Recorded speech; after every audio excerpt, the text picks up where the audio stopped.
In the name of Allah, the most gracious, the most merciful, peace be upon you. Sometimes, the things that are completely ordinary and useless to us are more precious than life itself to others.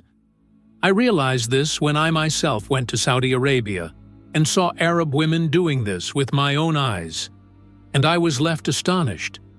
My name is Rubina. I was married to a man who had been working in Saudi Arabia for years and had come back to his homeland for marriage. This relationship was arranged by an acquaintance, and my husband was a complete stranger to me. It had been less than a week since our marriage, and my husband told me to pack his belongings because his time to return had come.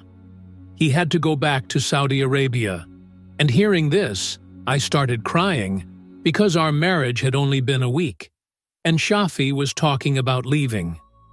I told my husband, Shafi, that how would I live alone without him? We hadn't even gotten to know each other properly yet. I wanted to spend my life with my husband, and after hearing that, he said that it was a necessity. He had a job there, and he couldn't stay here for too long, otherwise his job would be at risk. He had actually come on a 1-month leave, but the company had suddenly canceled his leave and called him back. Hearing this, my eyes became moist, and I was also getting angry. Marrying a foreigner is a very difficult task, and I am realizing this today. Shafi told me to pack his things and went to the market.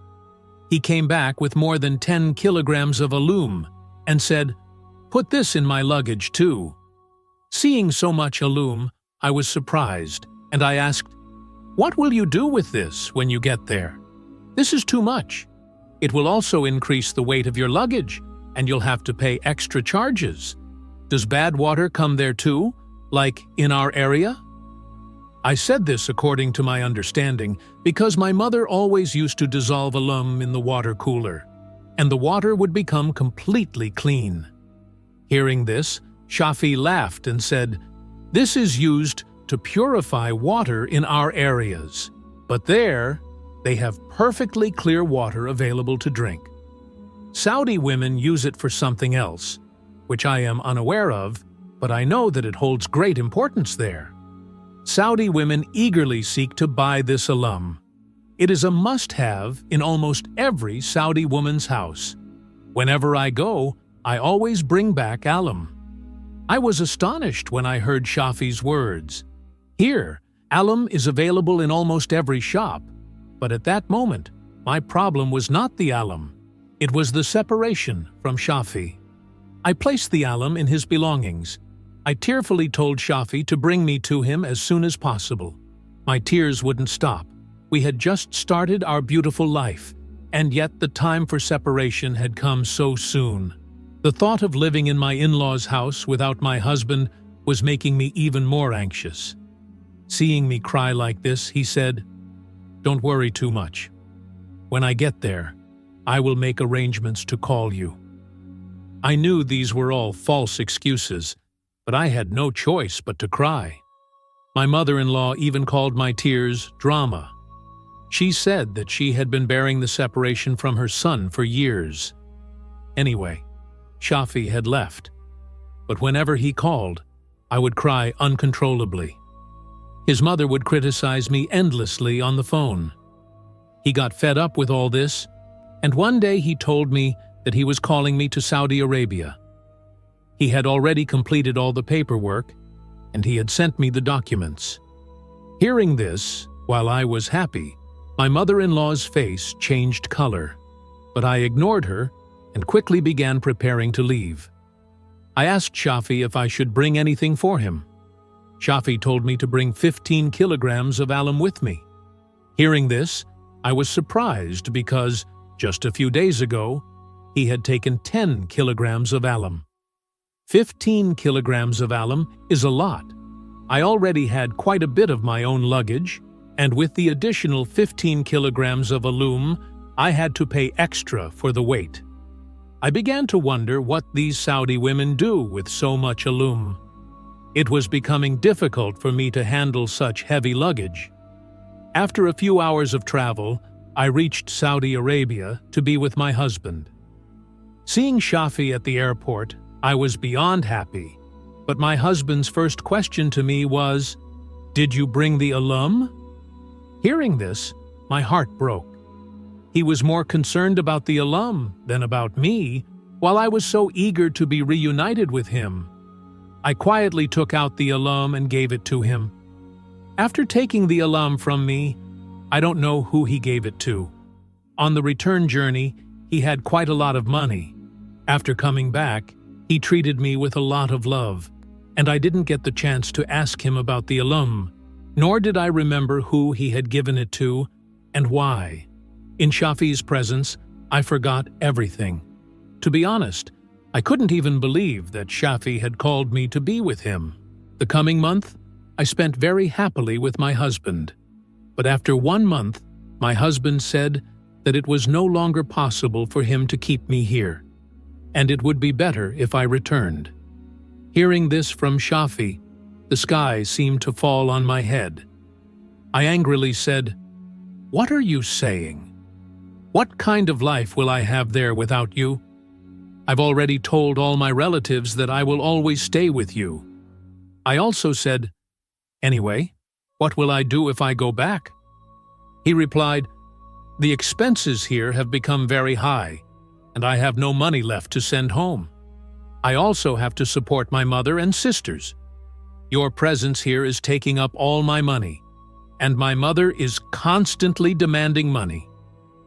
I replied angrily, "If that's the case, I will also get a job. I will manage my own expenses, but I will not go back now." After thinking for a while, I told Shafi that I would do any kind of work in people's homes if I had to, but I would not go back.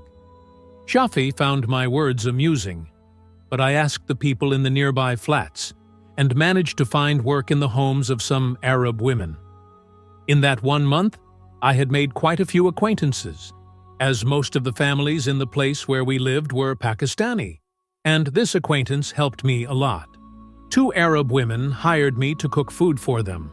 The Pakistani families I knew told me that Arab people really like the taste of food cooked by Pakistanis, and hiring Pakistani women to cook food is their first choice. I was overjoyed to have found work in 2 homes at once. I was being paid a good amount of rials just for cooking food, which would allow me to live comfortably with my husband. Before marriage, I had taken many cooking courses, including learning Arabic and Turkish dishes, and now it was all going to help me. That night, when my husband Shafi came home, I told him that I had been hired to cook food for 2 Arab women, and hearing this, he was astonished. He said, "You really found a job." He added, "I can't allow you to work in other people's homes." Shafi destroyed all my happiness with this statement, but I wasn't someone to give up so easily. Hearing this, I began crying uncontrollably. My tears softened Shafi's heart. He didn't want to live without me either. I knew very well that my mother-in-law was pressuring him to send me back, which is why he was reluctantly sending me back. I cried intentionally, so much so that Shafi finally allowed me to work. I was overjoyed because now I could stay there permanently. In my happiness, I threw my arms around Shafi's neck and expressed my love. The next day, as Shafi was leaving for work, he said, "If you understand the work, then do it. Otherwise, come back the very first day." I reassured him, and after he left, I quickly finished all the housework. My neighbor then took me to the homes of the Arab women. The houses were magnificent palaces. I was amazed when I saw them. Both of the Arab women were very nice and polite. They understood Urdu, but they couldn't speak it. They communicated with me through gestures, showing me what kind of food to prepare for them. On the very first day, I noticed something strange in the kitchen. There was a huge container full of pieces of alum. As soon as I saw it, I remembered that my husband and I had also brought so much alum from Pakistan. I don't know what my husband had done with it. What do these Arab women actually do with this alum? But who could I ask about this?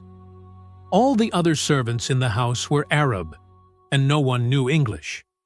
Shafi had already told me that he had no idea what the Arab women do with it. Lost in these thoughts, I prepared the food in 2 hours. I then went to the other Arab woman's house, where I saw exactly the same thing. In her kitchen, there was even more alum than the first house. Now, I was really curious to know what was going on.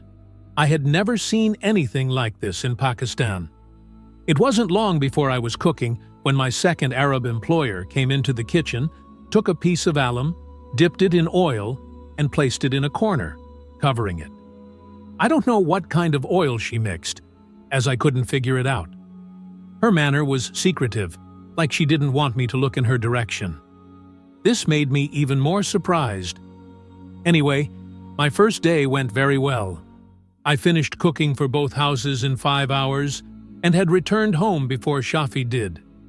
Cooking had always been a passion for me, so I didn't find this work heavy at all.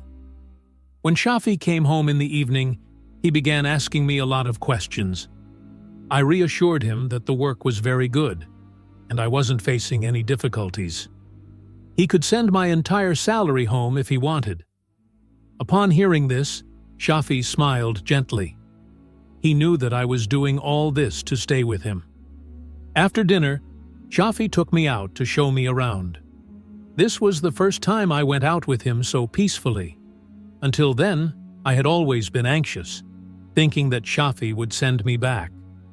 Shafi took me to a big mall, and once we entered this colorful world, I felt lost. The mall had large gold shops, and every woman there was wearing a lot of gold, something I had never seen before. I had always thought that Saudi Arabia only had desserts, but it had developed a lot, and today I was seeing it all for the first time. While Shafi was buying me something, he ran into a friend from his office. His friend was with his wife.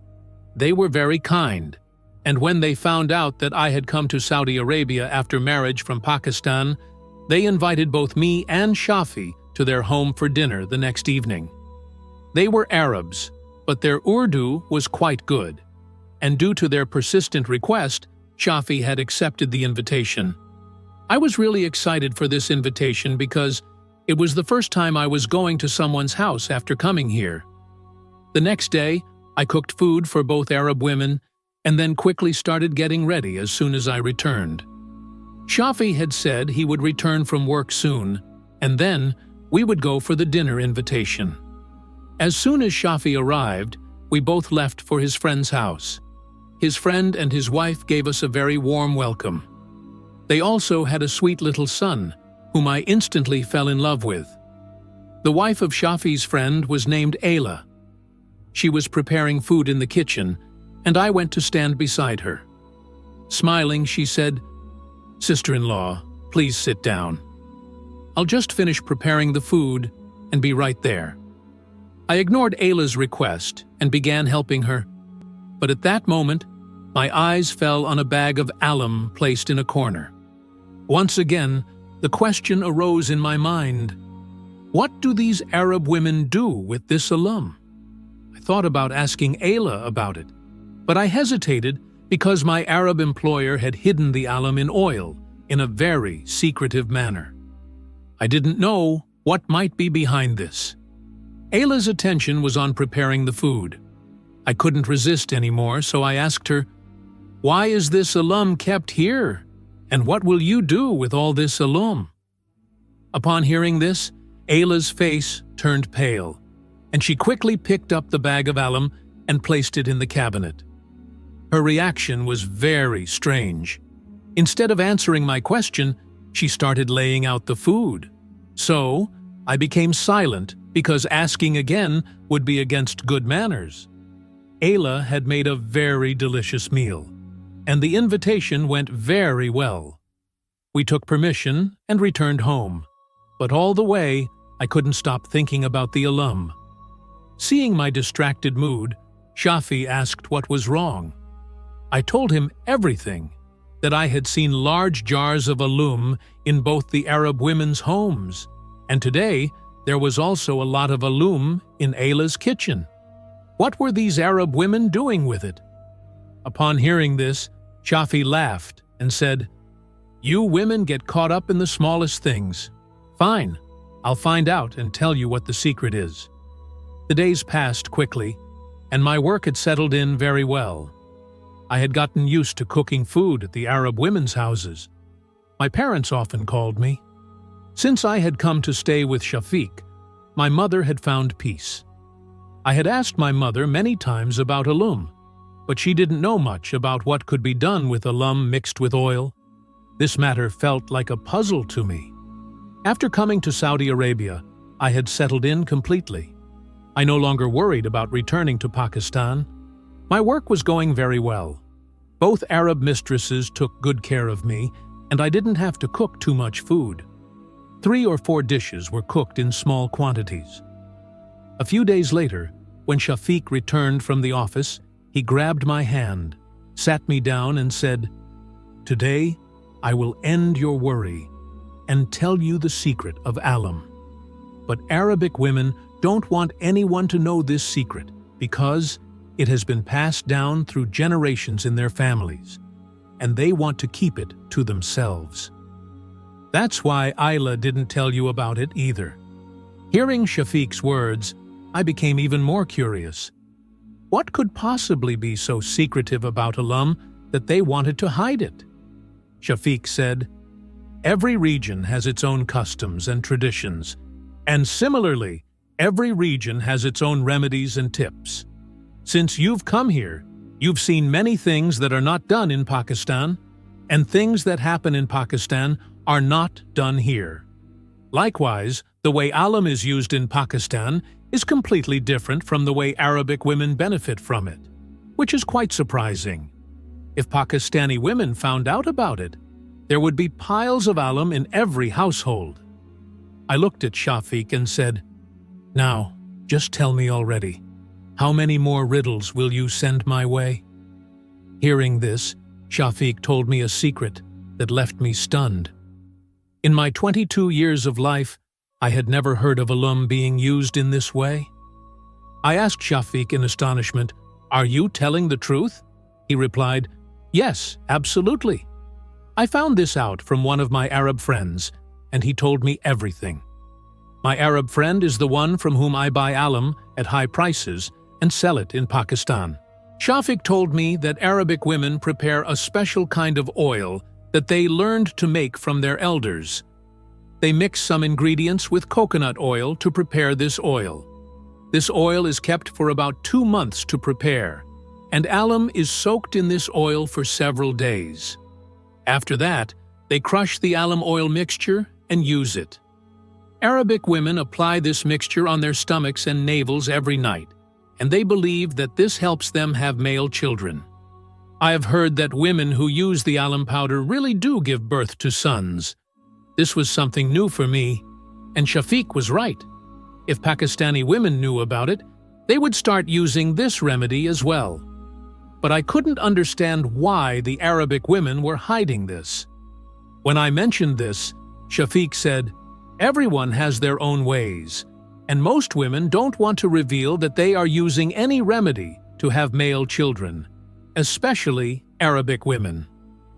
Upon hearing Shafiq's words, I said with a tone full of regret, "I don't have alum, nor do I know how to make the oil."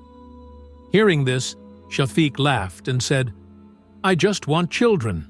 Whether they are sons or daughters, it doesn't matter." I felt so happy hearing Shafiq's thoughts, as unlike many other men, he didn't express a desire for a male child. I was still working at both houses, and within a few days, both of my mistresses became pregnant. I had started taking care of them in my own way, and the surprising thing was that both of my mistresses gave birth to sons. Perhaps the oil they made was truly effective. A few days later, God also blessed me with good news, but I hadn't used any such oil. Still, Allah blessed me with a son. Whether a son or a daughter, it's all in God's hands, but as humans, we always try to make plans in our own way. Arabic women were using similar methods.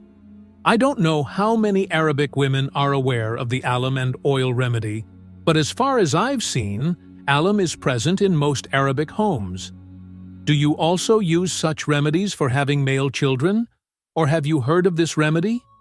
Please share your thoughts in the comments and let us know if a male child is really that important. If God wants to bless us with a daughter, is there any harm in that? Are there also similar remedies in your areas to ensure the birth of a son? So, friends, this was my story for today. I hope you liked it. If you did, please make sure to like it, share it with your friends, and if you haven't subscribed to my channel yet, please do so right now and press the bell icon so that you can receive notifications for my upcoming stories. Until the next story, give me your permission. God bless.